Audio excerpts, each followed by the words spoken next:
Most chess guides say control the center and develop your pieces.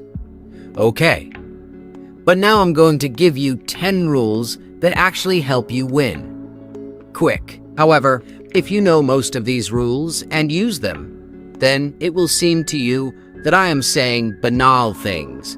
But that's just you being advanced. Not everyone is like that. Develop with a threat.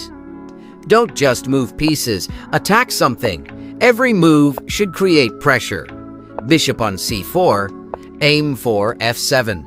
Knight on f3, look at e5. Develop with an idea, not just for show. Control the center with pieces, not just pawns. You don't need to spam e4 and d4. Let your knights and bishops control the center from a distance. Hypermodern openings do this all the time.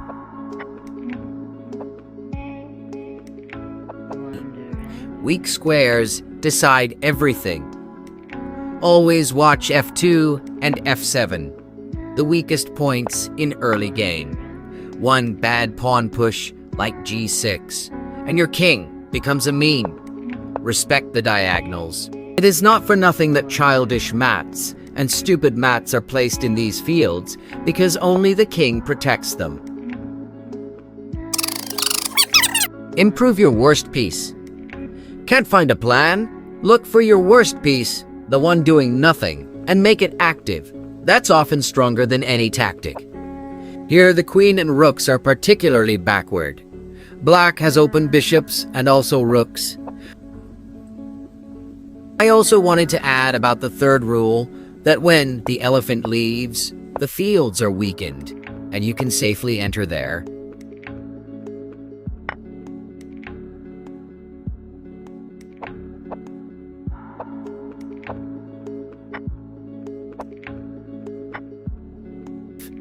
Don't push too many pawns in the opening. Every pawn move creates a weakness. Two central pawns, fine.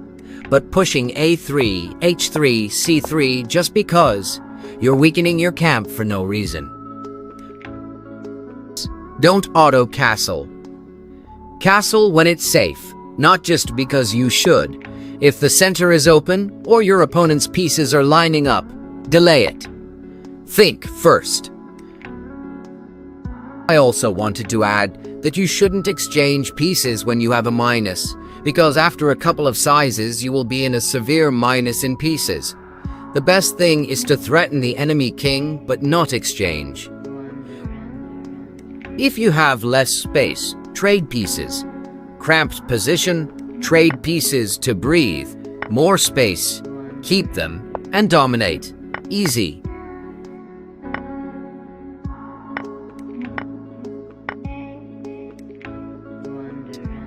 Never trade your active piece for a passive one. If your knight is deep in enemy territory, don't exchange it for a bishop doing nothing. Trades should make your army better, not smaller. Here, we have a strong knight, because he is in the center, and in general he is a cool guy, never change him. On the bishop, specifically here the blacks can't interfere with our knight in any way. Always ask, what does my opponent want? Every enemy move is a message. Ask, what's the threat? Answering that question before moving saves you from 90% of blunders. He immediately puts a threat on the previously mentioned square with the bishop. I think, yeah, it can leave a fork with a knight, or maybe go to a children's checkmate and immediately defend myself with a knight only when he has already brought out the queen.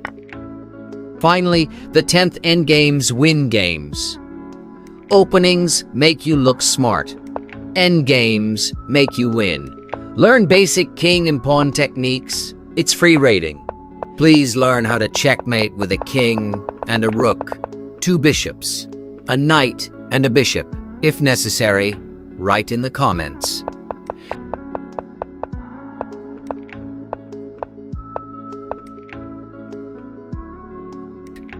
Now you know what actually works.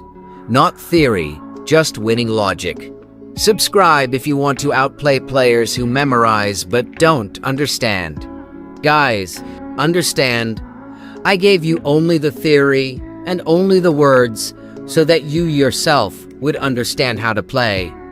Only you should want to learn how to play, no one else. Only you should practice the openings. Know the ground game.